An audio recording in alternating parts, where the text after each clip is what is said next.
Hi Scorpio! Welcome po sa ating channel at ito ang inyong Daily Gabay Tarot Reading for September 22, 2024. Please be reminded kung nakaresonate kayo, comment down. Kung hindi kayo nakaresonate, ibigay nyo po sa iba kasi general reading po ito.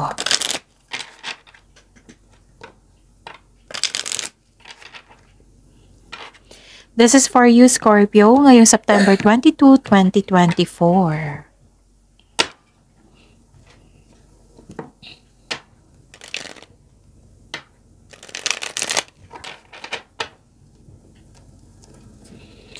Maraming salamat po sa inyong patuloy na suporta at maraming salamat din po sa mga hindi nag-skip ng ads. Gamitin ang reading na ito bilang gabay lamang sa mga hindi pa nag-subscribe. Subscribe na po kayo at click bell notification para malaman nyo na may bago tayong video. Para sa mga gusto magpa-reading po, may lumabas dyan sa screen nyo ngayon. Panoorin nyo po at sundin ang instruction. Calling the attention sa mga suki ko dito na Scorpio, open na po ang inyong monthly gabay tarot reading for October 2024. May 6 months from now reading tayo at love life reading po. So message me Scorpio for schedule.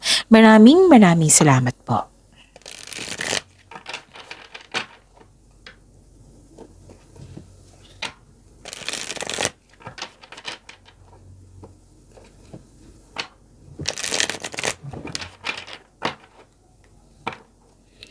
Para po ito sa inyo Scorpio ngayong September 22, 2024.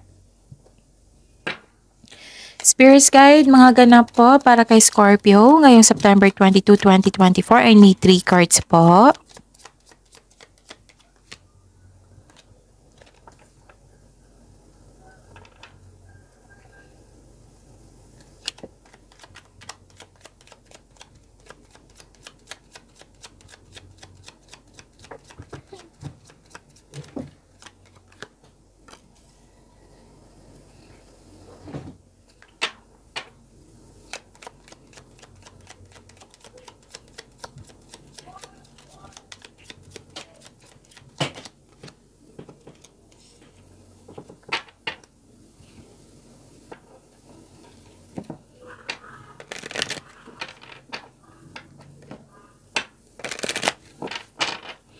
Spirits Guide, message po para kay Scorpio ngayong September 22, 2024.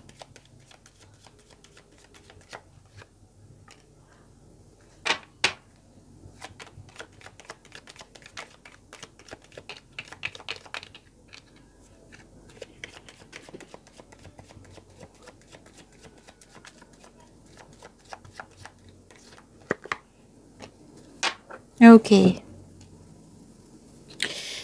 Scorpio, ngayong September 22, 2024, ang ganda nito, Scorpio. Nakikita ko dito nakatanggap kayo ng regalo, tulong, grasya, compliment ng ibang tao para sa iyo. Napansin nila yung galing at talino mo, yung sipag mo, yung mga may positive outcome na napansin ng ibang tao. Okay, nakatanggap po kayo ng grasya. And you're happy here. Happy po kayo ngayon. So, claim nyo to, Scorpio. Nakikita ko dito na nagkaroon ng abundance. Nagkaroon ng, yung love is blooming. Ang ganda, Scorpio. So, claim nyo to, ha? Tapos, nakikita ko rin dito na may meeting. May meeting, reunion, pag-uusap. Yes, pwedeng event ito. Nag-uusap kayo regarding sa event, sa birthday, sa okasyon, sa tagumpay. May special event, public event, ganon. May nakita ko dito nag-uusap. Yes, na grupo ng tao. Okay, may nakita ko dito ang kakasimula mo lang sa trabaho. Pwedeng kakasimula mo lang sa yung matagal mo ng plano or desisyon sa buhay. This is new beginning sa inyong buhay. May nagbago. Okay? Pwede din, kakasimula mo lang sa trabaho. Okay? And nakita ko rin dito, may humingi ng pansin sa iyo. Pwedeng inner child mo ito. Pwedeng, kasi usually, ang hinihingi ng inner child natin is time, pahinga, pamper yourself. Okay? Pwede din na literal itong bata na humihingi ng time sa iyo. So, bigyan po ng oras. Okay? So, yun. Okay. So, natin yung will come of the situation sa mga nag-alala ngayon. So, have faith in the universe and magtiwala din sa inyong sarili. Baka worried kayo, no? So, kung worried kayo, ipagdasal nyo. I-pray nyo po kay God. Okay? Hingi kayo ng divine assistance. And emotions are running high.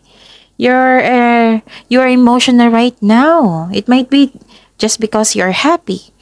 Just because you're taking time for yourself and to the children, to the child. Pwede ding emotions are running high kasi may kausap ka na grupo ng tao. Okay? Spirits guide, ano po yung energy ni Scorpio ngayong September 22, 2024?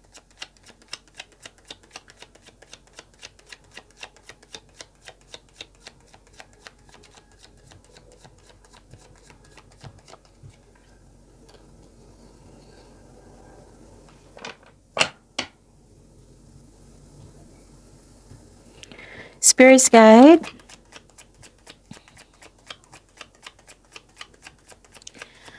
Clarification of this card po. Para po kay Scorpio.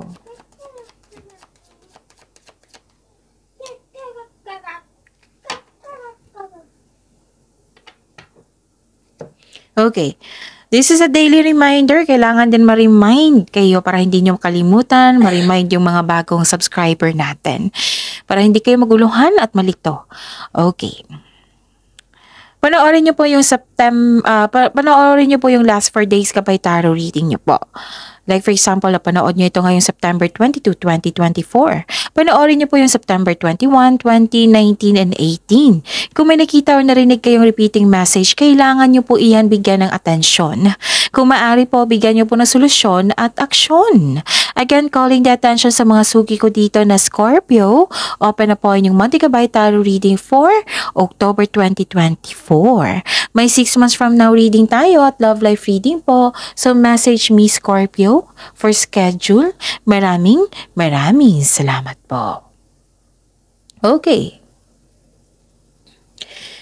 Scorpio, nakita ko dito may... Okay, so this is a clarification of your card here na may ganap na new beginning. You have your freedom now. Curious ka sa paroroonan. Kasi parang papunta ka sa... Di ba may new beginning, bagong simula, bago lahat. So curious ka. Nagkaroon ng new journey. Ilan sa inyo, new journey. So, kailangan ng pag-iingat dito, lalo na sa paggawa ng desisyon. Okay? This is a leap of faith.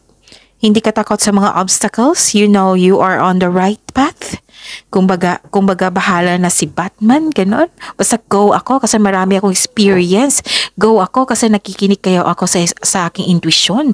Go ako kasi meron akong konkretong plano. So the advice is mag-ingat sa pagpasya, sa paggawa ng pasya. Kailangan magkaroon ng konkretong plano and listen to your intuition also. So this card tells you na spread your wings and fly, you have your freedom. Okay? Sa mga single dito, may message po para sa inyo. You should take a chance on love. Huwag kang matakot in love ulit. Okay? Tapos, parang may tampuhan kayo sa isang tao, no? Ngayon, sa the other day. At ngayon, nag-uusap kayo. So, mag-usap at magpatawad. So, you should take a risk and try something new. Pwedeng sa career and money nyo ito na you are stepping out sa comfort zone mo para magkaroon ng success sa buhay, para magkaroon ng growth and expansion. So, take a leap of faith and trust the support of the universe. And please know, Scorpio, you are divinely guided. Huwag kayong matakot. Instead, i-acknowledge mo ang mga lessons na na-encounter mo. So, this will lead you to new opportunities. Itong pagbabago na ito, itong new beginning na ito na hindi kayo takot, magbibigay yan ng mga bagong opportunities. So, they are part of your personal and spiritual evolution. Pwede naghahanap kayo ng sagot sa inyong mga katanungan, no? Na may nakita kasi akong truth seeking dito or nanindigan kayo sa inyong desisyon sa buhay. Okay? Panahon na para umaksyon sa inyong kung alam mong nasa tama ka and you have your freedom, right? So this card ay sumisimbolo ng katapangan at confidence. Ang lakas ng power nyo ngayon, ha? motivated kayo. So, this is a clarification of your cards here na emotions are running high. So, this card tells you to be careful sa mga ginagawa at pinipiling desisyon kasi dalawang card na po nagsabi dito na careful kayo sa paggawa ng desisyon, sa paggawa ng plano. Ganon. Okay? So, yun. Spirits Guide, Career and Money po ni Scorpio ngayong September 22, 2024.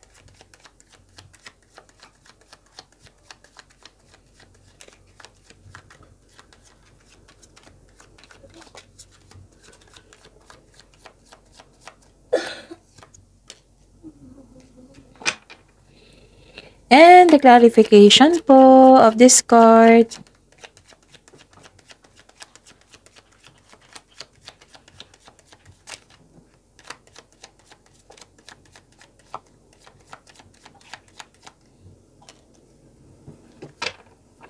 May tayo bukas sa reading for nakafocus sa career and money nyo.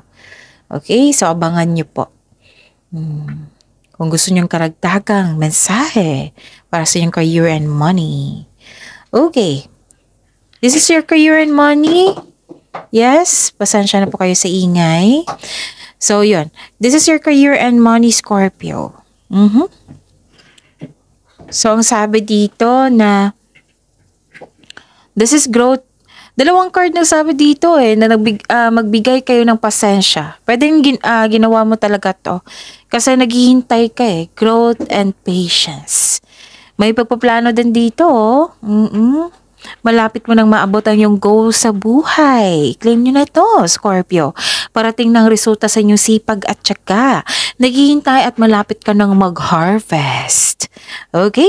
So this, wag nyo hayaan na ma-disappoint kayo ngayon sa current situation nyo. Oo. Kasi some of you na-disappoint sa sitwasyon nyo ngayon, sa inyong current job. Feeling mo, dapat lume-level up ka na. So, ang sabi dito, parte ito ng proseso. Na have faith na patuloy mo lang ang pagsisikap at pagsisipag sa trabaho. Dahil check naman ma-achieve mo yung gusto mong posisyon or kasaganaan dyan sa career and money mo. So, kailangan ng mahabang pasensya dito. Kasi sigurado naman dito, that you are very close to see the tangible results sa inyong efforts. Mahahawakan mo rin, ma-achieve mo rin yung gusto mo sa buhay. So, huwag kayong mag-give up. Stay positive. Yan yung pinaka-importante ngayon. Stay positive and be grateful. See, ang ganda-ganda. Claim nyo yan, ha? Scorpio. Okay. Nakikita ko rin dito na nagkaroon ng stagnation kasi nag-iisip ka Nag-iisip ka kasi may alok sa iyo na kailangan mong pag-isipan or kailangan mong may piliin ka. Oo. Guarded ka na. Ayaw mo nang magkamali sa desisyon mo. Kaya nga sinusiguro mo na tama yung desisyon mo. Pipili ka Pipili ka dito. So, nag-iisip ka kung paano maiwasan yung trauma na hindi mangyari ulit at gusto mo ng perfect na choices, best choices. Okay? So, dalawang card na sinasabi dito, nag-iisip ka para mag-level up, ganon. Some of you, nag-take naman dito na lumabas kayo sa comfort zone nyo, di ba? May sabi kanina. So, this card tells you na kailangan labanan mo yung nararamdaman mo. Alalahanin mo yung inspiration mo sa buhay para ma-motivate po kayo. Kailangan na maging willing ka mag-move on, mag-move forward from the past para bumukas yung new doors for you. Okay? Actually, pagod ka dito, so kailangan yung mag-rest. Okay? Pwede din na parang wala kang kausap dito. Gusto, makakuha ka ng energy pag ikaw yung mag-isa, yung solitude. Ang tahimik mo, gusto mo mapag-isa para makapag-isip ng mabuti, makapaghinga, para sa pagbalik mo, re-energize ka na, ganon. Andito po. So, yun. Spirits Guide, Love Life, Self-Love, Partnership, and Romance ni Scorpio ngayong September 22, 2024.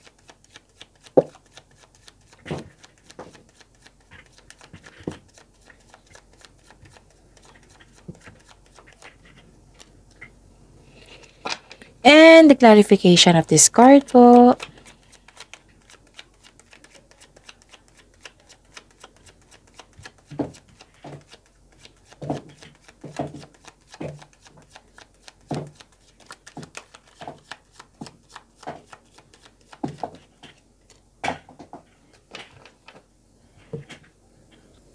Maraming salamat po sa patuloy na tiwala at suporta sa ating channel. At maraming salamat din po sa mga hindi nag-skip ng ads. May lumabas dyan sa screen nyo ngayon, panoorin nyo po. Kung gusto nyo po iyan, then follow instruction. Okay, this is your love life, self-love, partnership, and romance. Feeling trapped o stuck ka sa isang emotion, sa iyong emotion, sa isang relasyon, may naalala ka, nag-iisip kang umalis or pakawalan ito, or emotions running high talaga, no? So, para sa mga single, ayaw mo namang makipagrelasyon dahil sa hindi ka naka-move on sa nakaraan mo, sa past love mo, feeling mo na-stuck ka doon. So, kailangan mong, ang solusyon na binigay sa iyo dito, Scorpio, kailangan mong pakawalan ang iyong sarili. Lalo na't hindi na ito existing sa present mo. You deserve to be loved. You deserve to be happy. Okay? So, wag kayong let these old emotions go and give chance to the present, to the other people. Na hindi naman lahat ng tao na may intensyon na nasaktan ka. May mabubuting puso pa rin. Oo, give chance to yourself. And to be fair, you have to let go of these old emotions para magkaroon ng healing. Pagtanggap sa mga nangyari, pagtanggap sa nawala, pagtanggap sa mga kung ano pa mga nangyari ngayon. So, embrace mo ito, and kung kailangan i-let go mo para mag-move forward, para magkaroon ng healing. Okay? So, you deserve to be happy, Scorpio. You deserve na mahalin ka ng iba. And love yourself more. Yan yung advice ng card nyo dito. So, this card asks you to allow yourself to experience love again. Sa mga buhay mag-asawa, sa mga may relasyon dito, mukhang may tampuhan, no? May tampuhan na parang na-stuck ka sa mga sinasabi niya, sa mga nangyari. So, you have to let these emotions go. Kasi, hindi ka makakatagpo ng, pwedeng nakakulong kayo sa inyong emotions or sa inyong iniisip ngayon. Marami kayong iniisip. So, allow yourself to free yourself. Kasi ang sabi ng card nyo dito, kayo lang po ang makakawala dyan. Kasi you felt trapped, right? Nagkaroon ng restriction na hindi ka makausap ngayon. Kasi gusto mo magpahinga, gusto mo mag-isip ng mabuti. So, kung you are feeling trapped, sabi ng card dito, kayo lang po daw, yung nahanap-hanap yung sagot sa mga katanungan nyo, nasa iyo na po. Nasa iyo na po, sabi po ng card. So, free yourself. Kayo po ang makakawala dyan sa inyong iniisip ngayon, sa inyong nararamdaman ngayon. Okay? So, kung gusto mong kausapin tong taong ito na may problema ka sa kanya, so address these hurt feelings. Oo, makinig ka sa kanya, makinig din siya sa iyo, and the most powerful thing to do kung worried ka, then pray. Help yourself, okay? At alagaan mo rin yung sarili mo, sabi ng card. Alagaan yung health mo, yung body mo, yung emotions nyo, o yung mental health nyo, alagaan nyo po. Remember, you deserve to be happy. Okay? Wag lang kayong mag-give up, Scorpio. So, yun, may concern. Parang kahapon or the other day pa to, no, na may concern kayo sa isang tao na hindi kayo nagkibuan or kayo nagkaroon kayo ng disconnection. Okay? Nawalan kayo ng gana sa mga pangyayari. So, you have to embrace, isukon nyo, tapos let go para magkaroon ng healing. Okay? Kailangan nyo ng pag-aalaga dito sa inyo sarili, oh. Kung may kakilala kayong buntis na hindi maganda ang aura, magpa-check up sa doktor kung kinakailangan po. Okay? Para makatulong tayo. Tapos, yun, focus kayo sa miligay na blessings nyo dito. Focus kayo. Kung may naisip kayo sa nakaraan, so let this past go. Kasi may bagong simula eh. Lumabas ka sa comfort zone mo, may bago simula. May humingi ng pansin dito, bigyan ng pansin. It might be this is your inner child or literal talaga na bata. So, claim this tulong, grasya, abundance. Okay? Claim this positivity, positive affirmation na kailangan. I am loved, I am blessed, I am healthy, and so on. See you tomorrow, Scorpio. Please like, subscribe, and click the button for notification para updated po kayo sa daily tarot reading natin. Maraming salamat po.